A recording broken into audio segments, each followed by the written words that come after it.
গাফেল রসুলের দুশ্মন, ইসলামের দুশ্মন। গাফেলকে বলে 1000 বছরও কোনো লাভ হয় না। যে কলস উল্টাইয়া রাখে, যে বালতি উল্টাইয়া রাখে, তার উপরে আটলান্টিক মহাসাগরের পানি ঢাললেও ওই বালতি পুড়বে না। কথা বলেন না, কেন পুড়বে না? পানি নাই, পানি নাই, পানি ঢালা হয় নাই, সমস্যা কি হয়েছে? বালতি উল্টে রাখছে। নবীজি বলছেন এই হাদিস যে কিছু মানুষ তাদের দিল উল্টাইয়া ফেলছে, এতটা নাফরমান যে অন্তর গুনাহ করতে করতে একদম আটকাইয়া ফেলছে, কালো বানায় ফেলছে।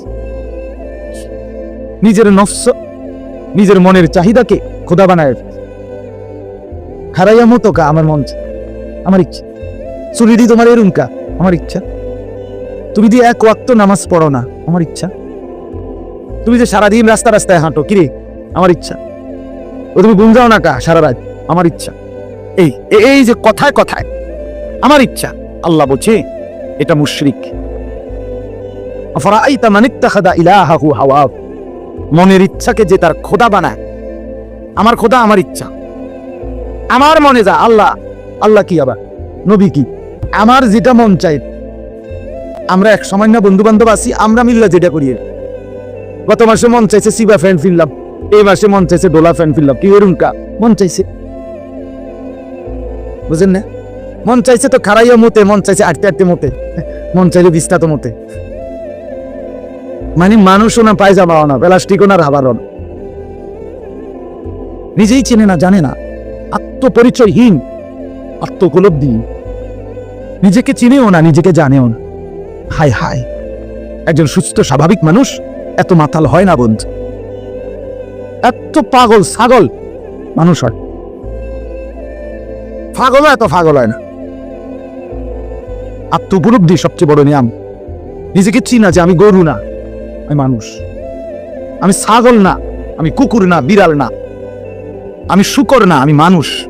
এতটুকু বুঝ, অনেক বড় নিয়ম। এর দূর জানা, নিজেকে চিনা। আমি মুসলমান, আমি হিন্দু না, আমি বৌদ্ধ না, আমি ইহুদি না, আমি খ্রিস্টান না।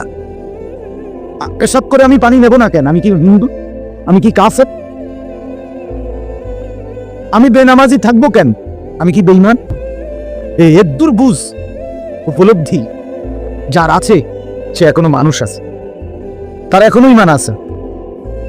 ইযা সাররাতকা হাসানাতুকা ওয়া সাআতকা সাইয়্যাতুকা ফাআনতা মুমিন।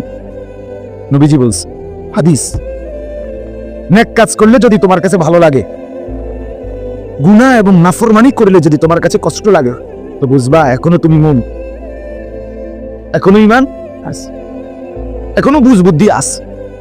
যেদিন মনে হবে 6 মাস কোনোদিন ফজরের নামাজ পড়ে নাই, একবার মনেও হয় না কিরে আমি কি। 1 বছর টানা কোনোদিন 5 ওয়াক্ত নামাজ পড়ে নাই, উপলব্ধিও নাই যে আমি কে, আমি আসলাম কোত্থেকে, আমারে পাঠাইলো কে, আমি আসছি কেন, করছিটা কি, আমার উচিত ছিল কি, কিছুই যার মাথায় কাজ করে না, ব্রেনে। আল্লাহ রাসূল বলছে, ভেবে নাও এটা আর মুমিন নাই, এটা আর ঈমানদার হবে। এই হাইওয়ান আর জানোয়ার হয়ে গেছে। তার দিল আর কাজ করে না, তার কান আর শুনে না, তার চোখ আর দেখেন, তার হৃদয় আর উপলব্ধি করে না। উলাইকা কাল আনআম, আল্লাহ কোরআনে বলছে এটা জানোয়ারের মতো, জানোয়ারের মতো। আল্লাহ বলে যদি রাগ করে জানোয়ার কইলে তাহলে আরো নামাইয়া করি, বালহুম আদাল। আল্লাহ বলছে তাহলে আরো নামাইয়া করি। যদি রাগ করে, যে রাগ করলে গারফাক দিলে এই জানোয়ার কইলেন, তো আল্লাহ বলে তাহলে কইবা ভাই ভাই সরি স্যার, না না না না দুঃখিত, জানোয়ার বলাতে রাগ করছেন, মাইন্ড করলেন, না না না না সরি, বালহুম আদাল, আপনি জানোয়ারের চাইতে নিকৃষ্ট। মন ভালো লাগেনি ইনসান? এমন কেন লাগে ক, বুঝেন নাই? আল্লাহ বুঝছে। এজন্য বললাম আমার ভাই, উপলব্ধি বড় নিয়ামত, উপলব্ধি বড় নিয়ামত।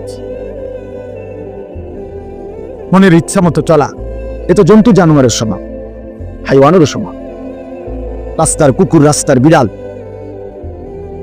গরু, ছাগল যেখানে খাইতেছে সেখানেই পেশাব করতেছে। যেখানে ঘুমাইতেছে সেখানেই পেশাব করতেছে, ঠিক কিনা বলে? এ তো জানোয়ারের স্বভাব, জানোয়ারের আখলাক।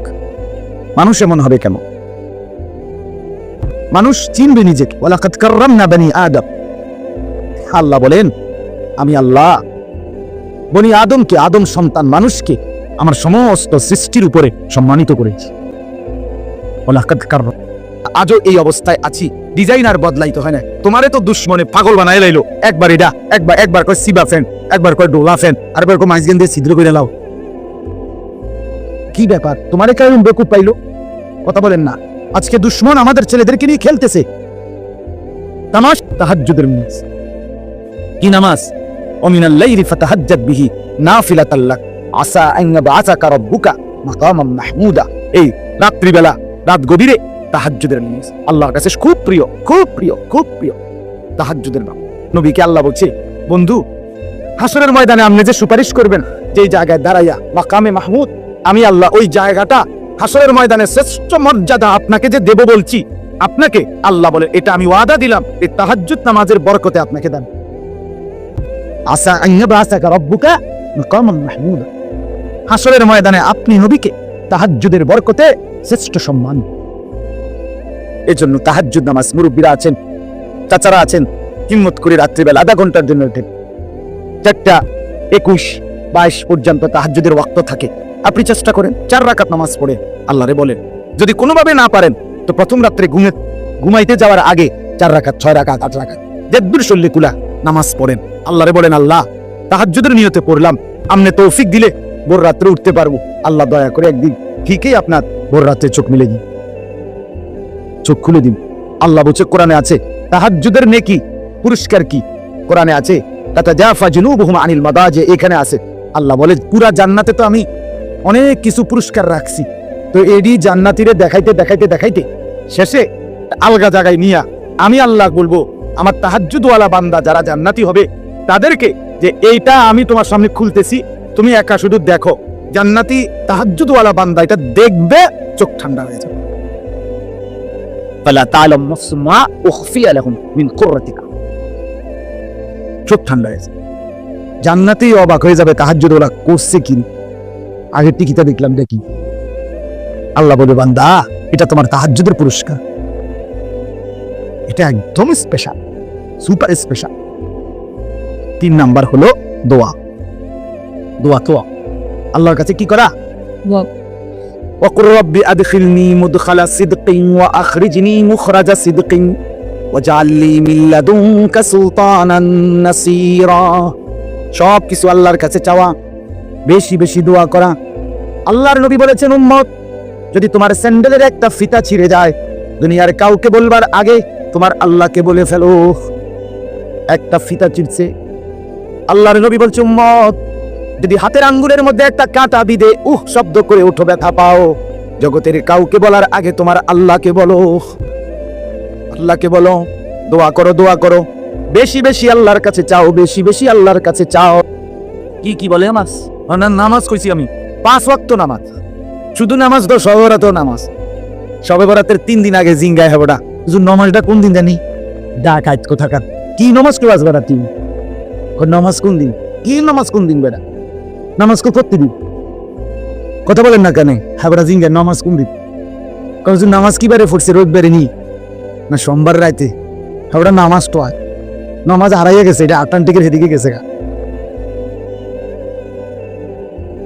এই জন্য বললাম নামাজ কয় ওয়াক্ত নামাজ, কয়দিন, কয়দিন হিম্মত করলে সম্ভব। ইনশাআল্লাহ বলেন, ইনশাআল্লাহ। 2 নাম্বার তাহাজ্জুদ নামাজ, বলেন 2 নাম্বার। 3 নাম্বার দোয়া। 5 ওয়াক্ত নামাজ, স্পেশালি তাহাজ্জুদের নামাজ, আল্লাহর কাছে দোয়া। এই শেষ কথা হলো আল্লাহ বলেন ওয়াকুল জা আল হাক্কু ওয়া যাহাকাল লাগ। মজার কথা এটা, আল্লাহ বলে আমি ওয়াদা দিলাম, বন্ধু আপনি কইয়া দেন, যদি আমার বান্দা আপনার উম্মত 5 ওয়াক্ত নামাজ, তাহাজ্জুদ নামাজ, দোয়া, এই 3 বিষয়ে অভ্যস্ত হয় তো হকের বিজয় হয়ে গেল, বাতিলের পরাজয় হয়ে গেল। ইসলামের বিজয় হয়ে যাবে, বাতিলের পরাজয় হয়ে যাবে। ইন্নাল বাতিলা কানা যাহুকা, বাতিল তো পরাজয় হওয়ারই জিনিস। আমি তো অনেক আগেই রেডি বাতিলকে ধ্বংস করতে, তোমরা নামাজি হচ্ছ না দেখ কেন? তোমরা লাগে না অপেক্ষা করতেছ? বলেন নবী সাল্লাল্লাহু আলাইহি সাল্লামের সাহাবীদের মধ্যে এই 3 গুণ কয়জনের মধ্যে ছিল আর কয়জনের মধ্যে ছিল না, যার কারণে উনাদের হাতে ইসলাম সারা পৃথিবীতে বিজয় লাভ করছে।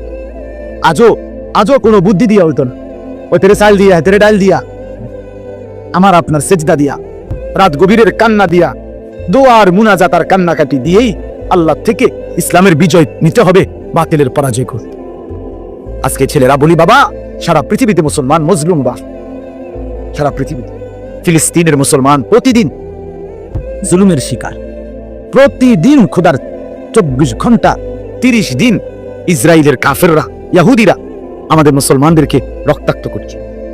এখন রোহিঙ্গা মুসলমান আরাকানিরা সেই 2017 সালে আমরা গিয়ে টাকা দিয়ে আসছিলাম, মনে নাই? আজকে 6 বছর এখনো তারা এই খুপড়ির মধ্যেই আছে, পিঠে মাটি, নিজেদের এলাকায় জমিনে ফিরে যেতে পারে। তাদের বাচ্চাদের ভবিষ্যৎ কি? তাদের ছেলেদের ভবিষ্যৎ কি? প্রিয় ভাই আমার, আমাদের যে হালাত, আমি তো খুব ভয় পাই এটা। আমাদের যে পরিমাণ ছেলে মেয়ে নারী পুরুষ যেভাবে মোবাইল টিপতেছে, যেই পরিমাণ মোবাইলের পিছনে জিন্দেগি শেষ করে দিচ্ছি, ও চিরেই এই মোবাইলের আসক্তি, এই গুনাহ একদিন আমাদের হাতে ভিক্ষার থালা তুলে দিবে।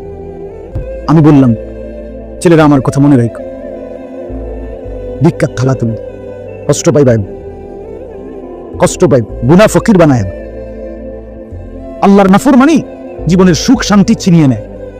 কষ্ট তোমাকে পাইতেই হবে, কোনো সন্দেহ নেই।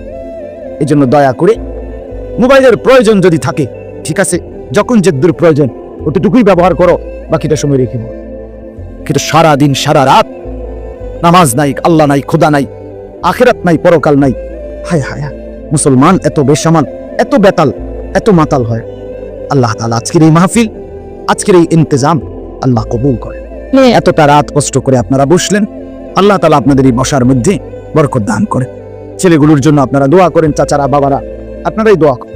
হতাশ হইয়েন না, ছেলেদেরকে বলতে থাকেন হতাশ হইয়েন না। হতাশ হইলে হাইরা যাইব, আমরা হতাশ হইলে দুশ্মন লাভ। আমরা যদি ছেড়ে দেই, শয়তান এটা চায় যে আমরা নি রাগ করে কই যা কইতামে না তুমি, কথা বুঝেন নাই? এটা হলো কৌশল। বিরক্ত করতে করতে বলবে না, আমরা বলতেই থাকবো, ঠিক আছে না? ইনশাআল্লাহ আমরা বিশ্বাস করি 1000-এর ভিতরে যদি একটা ছেলেও দিনদার হয়, ইনশাআল্লাহ তাকে দেখে একদিন হয়তো শত শত ছেলে দিন। 100 খুনের আসামি যদি জমানার আল্লাহর ওলি হয়, আমাদের এই ছেলেরা হবে না? কথা বলেন না কেন? বেশ্যা প্রতিটা নারী সে যদি আল্লাহর নেক বান্দি হয়, তো আমার মা বোনরা হবে না? কেন হবেন? এরাই বদলাবে ইনশাআল্লাহ। এখান থেকেই চরিত্রবান ছেলে তৈরি হবে ইনশাআল্লাহ। নার্ভাস না হও, হতাশ না। আল্লাহ আমাদেরকে কবুল করেন, তৌফিক দান।